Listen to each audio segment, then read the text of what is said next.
Assalamualaikum warahmatullahi wabarakatuh. Perkenalkan, nama saya Nina Rahayuningsi dan rekan-rekan saya Rada Sulita, Ari Mayasari, dan Ariza Febrian. Kami dari kelompok 1 yang mana akan membahas tentang pertama perkembangan HAM, yang kedua yaitu HAM di Indonesia, dan yang ketiga hak dan kewajiban asasi manusia, serta yang keempat kasus-kasus HAM di Indonesia, dan yang kelima yaitu harapan penegakan HAM di Indonesia. Baik, di sini saya sebagai penyaji pertama akan menjelaskan tentang perkembangan HAM, yang mana sebelum kita mempelajari tentang perkembangan HAM, alangkah baiknya kita mengetahui tentang sejarah hak asasi manusia tersebut. Sejarah hak asasi manusia berawal dari Magna Carta di Inggris pada tahun 1215, yang mana Magna Carta merupakan cikal bakal kebebasan warga negara Inggris yang berupa kompromi pembagian kekuasaan antara Raja John dan bangsawannya. Itu menurut Davidson 1994. Langkah penting keputusan Raja Charles Inggris dalam Petition of Rights pada tahun 1628 sebagai garansi terhadap hak habeas corpus, yaitu hak seseorang untuk dibawa sebelum pengadilan untuk menentukan apakah dia bisa dibebaskan. Hak asasi manusia tersebut mengalami perkembangan dalam bidang hukum internasional berawal ketika abad ke-18 dan 19 di Eropa, terutama dari Traktat Perdamaian Paris tahun 1814 antara Inggris dan Prancis.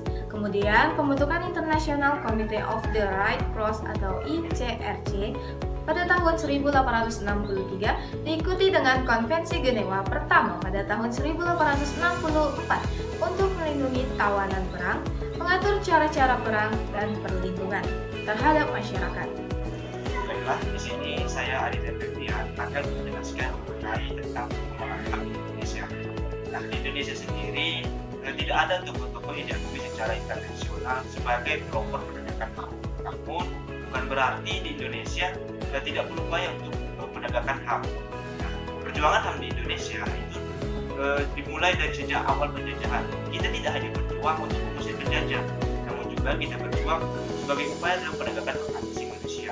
Karena pada masa tersebut banyak sekali terjadi pelanggaran hak asasi manusia, mulai dari terjadinya pembunuhan, kekerasan, kerja paksa, dan lain sebagainya.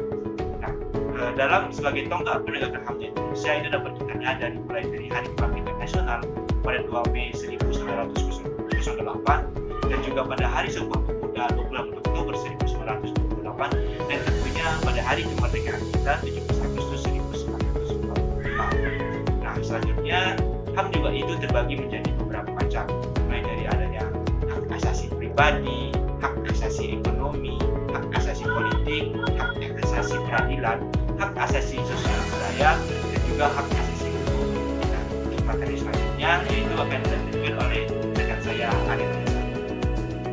Assalamualaikum warahmatullahi wabarakatuh. Baiklah, saya Ari Mayasari akan menjelaskan materi tentang hak dan kewajiban asasi manusia. Sebelum kita membahas lebih lanjut, maka kita harus mengetahui pengertian dari hak. Hak merupakan hak asasi yang sudah ada semenjak lahir.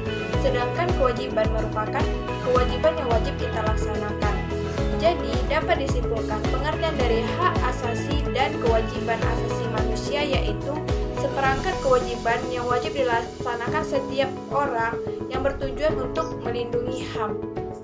HAM dijelaskan dalam Undang-Undang Nomor 39 Tahun 1999 dan Undang-Undang Dasar Negara Republik Indonesia Tahun 1945. Sedangkan kewajiban dijelaskan dalam Undang-Undang Nomor 39 Tahun 1999 Pasal 1 Ayat 2. Contoh dari hak asasi manusia yaitu 1. Setiap warga negara berhak memeluk dan menjalankan agama yang mereka percayai. 2. Setiap warga negara berhak untuk menyuarakan pendapat mereka. 3.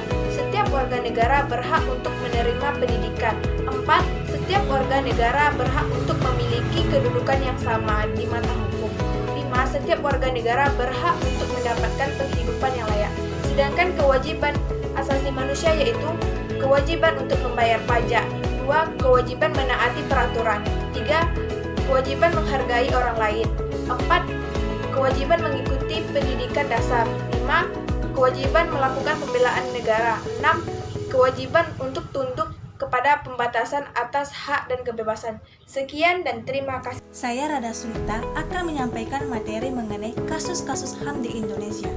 Kasus pertama, pembunuhan Munir. Munir Saitolik merupakan seorang aktivis HAM yang banyak bersuara pada masa Orde Baru. Ia telah banyak melakukan pembelaan hukum kepada orang-orang yang tertindas. Salah satunya menjadi pembela keluarga korban yang diculik pada tahun 1997 dan 1998. Munir merupakan sosok yang kontras pada masa itu, yang mana komisi itu mengadvokasikan orang-orang yang hilang, diculik, ataupun orang-orang yang dihilangkan. Selain sebagai seorang advokat, Munir merupakan sosok pengkritik pemerintah yang banyak melakukan penyelewengan. Pada masa itu, mengkritik pemerintah merupakan suatu tindakan yang berbahaya. Kebebasan berpendapat belum sebaik pada masa sekarang. Pada tahun 2004, Munir ditemukan tewas di dalam pesawat yang sedang menuju penerbangan ke Amsterdam. Hasil forensik dilakukan oleh Belanda mengatakan bahwa adanya senyawa arsenik di jasad Munir.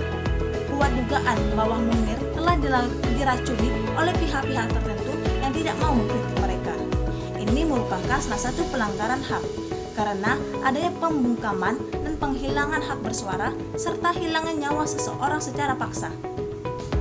Kasus kedua, pembunuhan massal pada tahun 1965. Peristiwa berdarah Gerakan 30 SPKI mendapat sorotan dari berbagai pihak, yang mana korban dalam peristiwa ini adalah anggota PKI dan adanya masyarakat sipil yang dibunuh yang tidak sengaja karena dianggap sebagai anggota PKI. Ini merupakan salah satu pelanggaran HAM karena adanya penganiayaan, perbudakan, pembunuhan massal, serta hilangnya nyawa seseorang secara paksa. Materi selanjutnya mengenai harapan penegakan HAM di Indonesia. Secara hukum, Indonesia telah memberikan jaminan terhadap hak asasi manusia. Mengenai penegakan HAM di Indonesia, telah terbentuk Komisi Nasional Hak Asasi Manusia atau disebut juga dengan Komnas HAM. Keberadaan komisi ini diatur dalam Undang-Undang Republik Indonesia Nomor 39 Tahun 1999 tentang Hak Asasi Manusia. Komnas HAM merupakan suatu lembaga setingkat lembaga negara lainnya yang memiliki fungsi sebagai lembaga pengkajian, penelitian, penyuluhan, pemantauan, dan mediasi hak asasi manusia. Dengan adanya Komnas HAM ini merupakan sarana bagi masyarakat apabila hak asasinya dilanggar, maka dapat melakukan pengaduan. Namun secara prakteknya, setelah hukum HAM dibuat, masih saja ada pelanggaran HAM hingga saat ini. Pemerintah harus sigap memberantasi kasus pelanggaran HAM ini. Kita sebagai manusia memiliki hak yang sama dengan manusia yang lainnya, maka harus saling menghormati. Dengan begitu, hak setiap dan semua warga negara Indonesia dapat terpenuhi, sehingga kita dapat membentuk Indonesia yang berdaulat adil dan makmur, karena tidak ada lagi pelanggaran kasus HAM ini.